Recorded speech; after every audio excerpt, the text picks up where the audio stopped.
Welcome, Central Texas, to KISS Community Connections, 103.1 KISS FM. I'm Phyllis Jones, and I am the host this morning, and I'm also my own guest. Pretty cool, huh? I do this every now and then. This week we had a whole bunch of things change. One, we have a person who was elected as our president, and with that happening, a whole bunch of negative things started to come. And sometimes we've been handling it the correct way, and sometimes we've been handling it the same way it was thrown to us, which doesn't make us any better than the craziness that's been happening. So I want to talk about that for some time now this morning. Wednesday morning, we woke up to find out that our new president will be Donald Trump. And with that, a lot of negative things that was happening while he was running spilled over until Wednesday.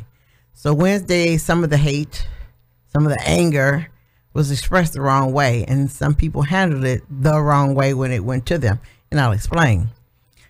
I'm not going to say the names of the stores, but I'll just say where. There was a store in Harker Heights.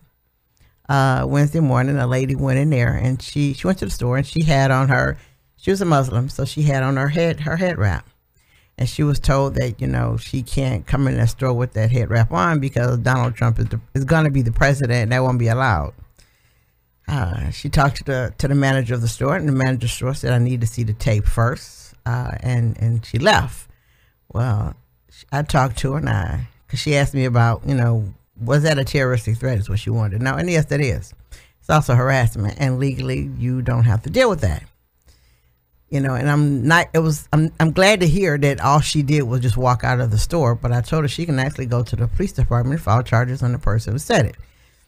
And we need to do that. We need to handle things, and not the same manner that was given to you because it didn't solve anything, but you take it on and place the responsibility on those that have it.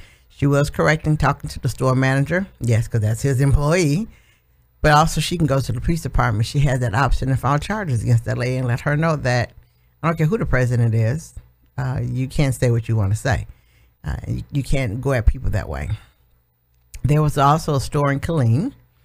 A lady went to there to get, I'm not going to say what she got, because if I tell you what she got, you'll know where I'm talking about. But she went to get her morning drink from there. And she does every morning. Every morning on the way to work, she stops there to get something to drink. But this particular lovely Wednesday morning, when she went in there to get her normal drink, the lady behind her told her, you need to go back to Mexico because we're going to build a wall. She was totally offended by that, and she was thrown off. And she said the first thing she thought about is she should have brought her phone in the store with her so she could have recorded or taken the lady's picture. Luckily, she realized she was on her way to work, so the few words that she wanted to deliver to this lady, she did not, and I'm glad that she didn't. We need to be ready when those things happen, and you know how to respond. A terroristic threat is a terroristic threat. It's against the law. You need to take the proper steps to report it to the police department. You could also report it to your local organizations if you have a local organization in your area. And if you don't, I'll say some people have a distrust with some of our local organizations. You need to remember those organizations have a state and a national office, so you can contact one of them. But don't walk off and say it's going to stop, because what you're doing is you're allowing that same person to go after somebody else, when sometimes if we just immediately stop it, you let that person know it can't be done already. Again, and also we think that people who look like us, same color as us, can't harass you or deliver a terroristic threat against you. Wrong. Most likely people who look like you will do it. I know another lady. She went to work, and she's from Africa, and she was told by somebody else that she was an African terrorist. Never seen an African terrorist before, but anyway, she was called one, and the lady was serious about it when she said it to her, and she didn't know what to say with that, because her first thought is we can't do that to each other, and not be against the law. But I'm like, no, any threat from anybody is against the law. So I don't care what color you are, somebody of your same color, they can do that. Now, that was a terroristic threat. It was craziness, but it was still a terroristic threat. And that's something I want to tell everybody again. You don't have to take that. And yes, it's a form of terroristic threat, same as it's like bullying, except for a threat is a little further, but they're both in the same family. And those are things that you do not have to take, and we need to learn we don't have to take them. We need to stand up when those things happen to you and take the proper channels. Like I just said, go to the police department, report it. First of all, write it down. Immediately write it down. Whatever you got, write down what happened, what was said, where it was, what time it was, keep a record of it, and take the proper steps to stop it. Now you might say, you know what, I'm not going to do anything. Well, what you're doing is you're telling that one person it's okay to do it, and guess what?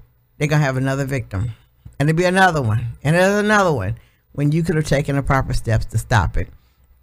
So I say it again, terroristic threats and challenging people's nationality is illegal, and it's something you don't have to deal with, and you should not deal with it, because this is, I'm not going to say the United States is a great country, but we do live in the United States of America, and we have rights, and those rights, we need to utilize them. It doesn't matter who the president is, wrong is wrong. It doesn't matter what color the president is, still wrong is wrong, and you need to take the proper steps to do what you need to do. Bullying, violating of your civil rights, all those things are illegal and wrong.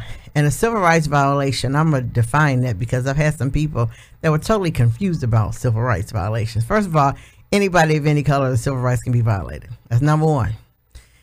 Your civil rights can be violated through, yes, someone talking about you, yes, someone treating you wrong, but housing is a civil rights issue.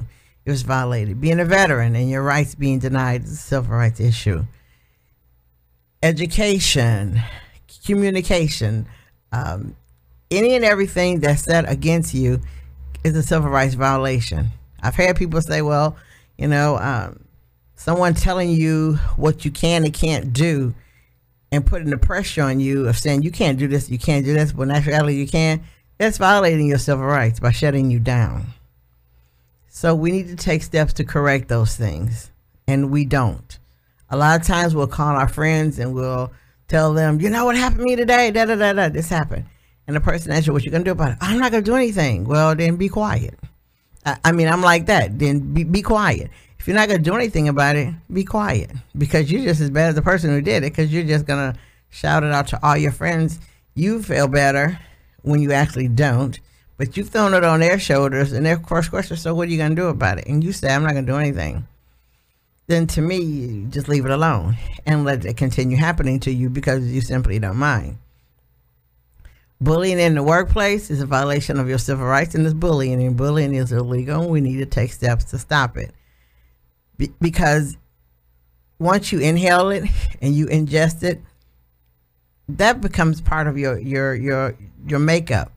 What I mean is, if you're getting bullied at work, you're not going to work the best you can. You're not. You can't. Because when you walk in the door, that anxiety of what's going to happen to you is right there in your face. So it affects your body. It affects your heart. It affects your mind. It affects every part of your body when you're going to walk into a hostile environment and you know it's hostile before you get there. It's going to destroy you. And I don't think anyone's life is worth destroying for the fact if you're inhaling and holding on to something that's happening to you, such as bullying in the workplace, bullying outside, being bullied at a store, at a game, anywhere. When you know it's there, the best thing you can do with it is to get away from it and get rid of it. And getting rid of it means taking a step of action. And you say, I've heard people say, well, no one's going to believe me. You don't know that because you haven't done it. So can't say no one's going to believe me. You haven't said anything yet. I've heard, well, these people seen it, but they might not say anything. Then you have to go alone, because a lot of things have been done when people have to go alone. You might be the only one in that fight for yourself, but you know what? You're in it. The takeaway part is that if you have any children, they'll see that this is not how things are supposed to be. Things happen at work or outside of your home. You come home and you talk about it to your family and you don't do anything about it. You've got children at home, and you know what they learn? you don't do anything when this happens because it's okay. And the immediately it happens to them, you're going to say, well, why didn't you say anything? And then they're going to look at you and say, well, it happened to you and you didn't say anything. So then we have a whole turnaround thing of anxiety. We have a whole bunch of things just letting go past because kids assume it's okay. Young people assume it's okay because you didn't do anything about it. So we're teaching our children how to take it. Take it and be quiet. Take it and shut up. Well, that's what we're teaching them. You know, and if we're supposed to be the leaders of our children, of our families, and teach them the right way to go, then we must do the things the way they should be done. So like I said, bullying, terroristic threats, all those things, violation of civil rights, those are all things that need to be handled and be dealt with. Don't take it. You know, I look on Facebook and I hear people, you know, talk about what happened to them. I always inbox them back and go, so what are you going to do about it? And they say nothing. Then I tell them, then don't mention it. Then why are you talking about it if you're not going to do anything about it? We need to, like I said, take a stand and do something about it. Because don't go with, well, we're the same color, so you can't bully. Yes, you can. Yes, you can. Violating your civil rights? Yes, I can. People who look like you will do it. And sometimes they do it faster because they look like you and they assume that you'll say, well, you know, it's okay. But it isn't okay. Because our children learn that it's okay. And then it becomes acceptance. And to me, that becomes the slavery mindset. Okay, what color you are. Still becomes a slavery mindset when you accept things like that are done to you that are wrong. No, we can't do that anymore. We have to stand up and take a stand. And right now, you know, in different cities and the colleges and universities and schools, after our presidential election, we've seen a lot of fights. We've seen a lot of disturbances. If you look at the news, you saw Austin last night was way, I mean, the youth, the young people were, you know, protesting against the person who got elected as president, but it got to a violent outrage where the police were out there and they were being just as violent as the people that were there. You know, you saw total chaos on the streets of Austin, and I imagine in other places too, but close to us, Austin, you saw things like that happen. You go, oh my goodness, oh my gracious, you know, what are we becoming now? You know, first of all, the protest against him being president is not going to stop him from being president. He's going to be president. That's it. Case closed, case done. And I understand the protests. But, you know, if we're going to do things, we need to do it in a peaceful way. We really do.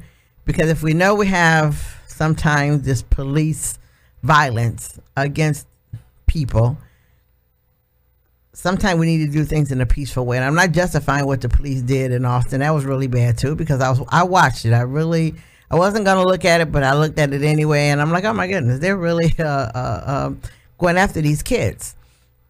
And the kids last night showed that they stood up because they're like, we're videoing you.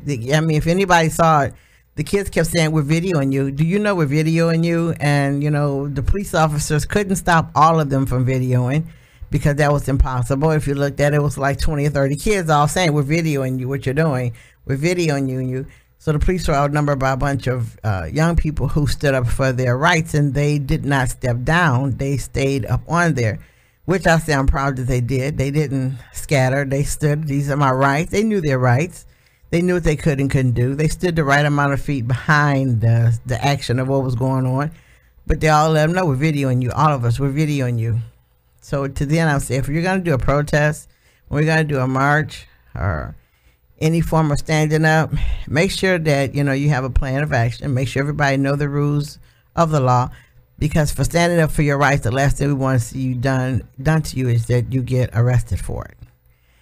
If you looked in California this week, they had a riot, and I was watching the police. People were trying to come over a fence, and the police were taking their batons and everything, just punching people, you know, to get them off the fence. That looked terrible. That really did. It looked bad. And, you know, we need to stop all this, because it's not going to solve anything that what we're doing. Yes, we have a new president. Texas, we have some new legislators. We now need to know that those people do work for us, and we can't hold them accountable. We do email, we do Facebook, we do all that. Hold them accountable. Your elected officials, Yes, you didn't vote for him, and some who won I didn't vote for. But guess what? Since you are now in that position, you work for me. And, you know, as far as Texas is concerned, we know what our governor thinks. We know what our lieutenant governor thinks. We know what they're all about. But they work for us, and we need to voice our opinion to them. You know, when our governor says something totally off the wall, email them. You got an email address. When our lieutenant governor, we need to, if you don't subscribe to his emails, you should, because you will learn a whole bunch. But we need to go back and subscribe to him. Subscribe to him, because I want to know what he's saying. You might say, I don't want to hear what he's saying. Yes, you do. If you live in Texas, yes, you do. You know, and people will go as far as you let them go. So we need to be proactive about these things, about this election that happened, all these emotions that we have, and we need to do something with those emotions. We need to take ownership and say, you know what? I don't like how you voted on this. I don't like what you said about this. Email them and let them know. Because if you don't, then guess what? He assumed that whatever he says is fine because no one's contacted him. Now, I know I hear from a lot of my friends that if everybody knows me, you know, I am politically inclined, and I am the one that's going to tell you to email them, and then I get the answers back. I don't have time. Well, I'll say those 10 minutes you spent on Facebook, or those 20 minutes you spent on Facebook, and the other 20 minutes you spent playing some video game on your phone, to which I can't understand, but that's not my thing. But those minutes you spend on the videos on your phone, that little games, people playing on Facebook and all that, you got time to email your state government to tell them what you think about something. You got time to do that. You know, for this year's election, our Attorney General decided that since Texas lost the voter ID bill, that he was going to put in that we had to do this oath. If you didn't have a proper ID with you, an oath to say that you were actually a voter and you had the right to vote. No one protested against that. Nobody said nothing about it. But he did it because he lost one bill, so he decided, I lost the voter ID bill, so guess what? I'm going to stick it to the people the other way. Well, I'll say that Texas State NAACP did something about it. We were fighting battle. We battled back and forth. But who assisted us? I didn't hear anybody, any judges, you know, precinct judges, precinct chairs. I heard no one say anything about that. They complained in work, but nobody said anything about it when we should have. We had the chance, but no one said anything about it. No, it just went on by. Some people had to sign that oath of declaration that they were legally a registered voter. But nobody complained about it. We just rolled over and let that go by. Yes, you might say that was a small thing, but it wasn't. For a lot of people, that's a big thing. Because guess what? That oath that he had you sign will help him fight voter fraud next time he fights the ID bill. And don't think that we won the voter ID bill and it's going to stay that way. Nope. Because right now he's trying to fight against it. But that oath, anybody who's not a registered voter, who signed that oath to say they are, now he can say voter fraud. Now he'll have the paperwork to say, you know what? This person right here committed voter fraud. Because when you sign, those people who did have to sign that oath, he gets a copy of that. Because he's threatening to prosecute those people for voter fraud. So he found another way to try to get that done. But like I'm asking again, we all who are in tune with how we were voting knew about this. You read it when you went to the polls, but did we complain about it? No. We wait till after to find out who our president is, and we complain about that. But when we had a chance to complain about how we had to vote beforehand, we didn't do it. We just sat back and we listened, and we complained silently, or we asked, why do we have to do that? But you know what? We asked each other why we have to do that. Did anybody, you know, ask your particular party that you were with, why you got to do that? No. Did you ask your president of your organization to check to see why you had to do that? No, we didn't. So the things that we sometimes need to protest and fuss about, we don't. But when the outcome becomes where you don't want it, now we're gonna raise Cain. Now we're gonna stand up and shout. Now we got something to say. But where happened to the beginning when we could have fixed some of those things? What happened to the beginning when we could have stepped in? Because you know what? A lot of our senior citizens don't have all those. They don't have, they don't drive. Some of our senior citizens, they don't drive. So they don't have a driver's license. Some of them still don't know that they could have got an ID to go vote because we didn't go make sure they knew that. So they got caught up in the point of this declaration, the oath of declaration to sign, and all these things they had to sign in order to vote. The way they helped us get the right to vote, we needed to go help them get what they needed to have to vote. Now, yes, I'm talking about something that, yes, did I do that? Yes, I did. I made sure that all the senior citizens I knew who did not drive, did not have a driver's license, I made sure they knew that they can go get an ID card on Saturdays at the Department of Motor Vehicles. And I let them know that. I made sure they knew that because when they came up, I realized there's a whole lot of people who didn't have the proper ID. So I made sure they did. But did you? Did everybody who's listening to me know? Did you do that? Most likely you didn't. You didn't think about it. The only thing you thought about was you got to go and vote. I got to go. You got to go. I'm going to vote.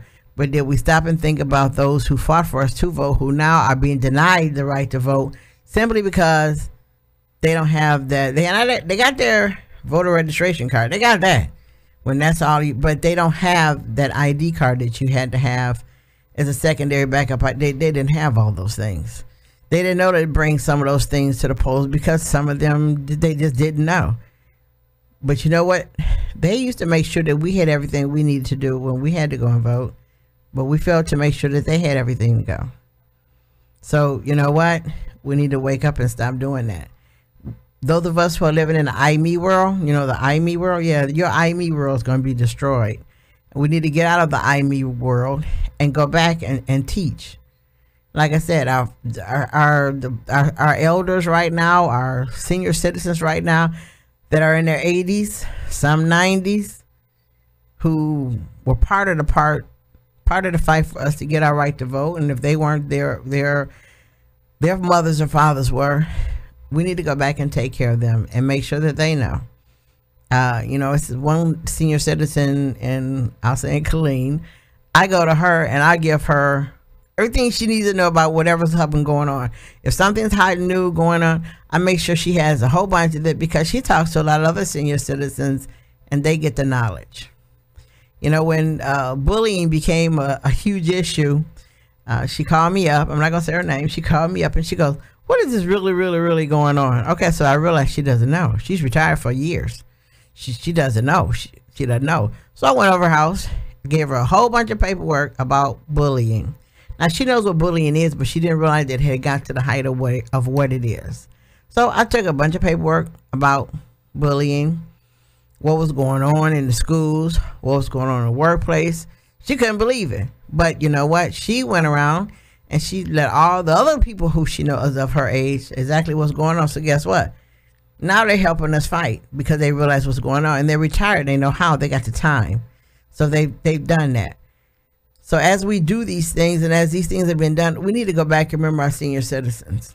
Because like I said, they fought for some of the things that we have right now. Some of the things we're doing, they fought for it. So now we need to go back and help them. We got to do that. You can't forget they're there. You know, they're old and whatever, and leave them alone. No. Go back and say, hey, listen, I don't know if you know this, but like election time, the oath of declaration, I realized a whole bunch of people didn't know about that, but I really realized that our senior citizens didn't know. So along on the show, I told everybody what Saturdays to go. I went and tell them, hey, listen, I need you to get with the other senior citizens you know and tell them this is where they have to go on a Saturday to get their ID. So how many of you did that? I can guess none. I'll say none because you didn't care, because you didn't think about it. Because the first thing you thought about is you have to go and vote. I've got to go vote early. I got to make sure. That's what I heard. I never heard I need to let these people know. I didn't hear, you know what, we need to blast this. No. It wasn't in the newspapers, for sure. I read the newspapers and most of them died. It wasn't in the paper. Why not? It wasn't important enough. Wasn't on the news. Wasn't important enough. It was on certain emails. It was on Facebook, but you got most of our seniors that are from 70 up. Most of them don't do Facebook. Then most of them don't check emails either. I know a lot of them. That's not their world, and they're not going to get in it because it wasn't part of their world when they were coming up. So it's not part of their world right now. So we kind of left them off and dropped them off. But that's my election soapbox, and that's my terroristic threat soapbox that I wanted to talk about and let us know what we need to do, and we need to stay informed, we need to move forward. We're going to take a break and come right back.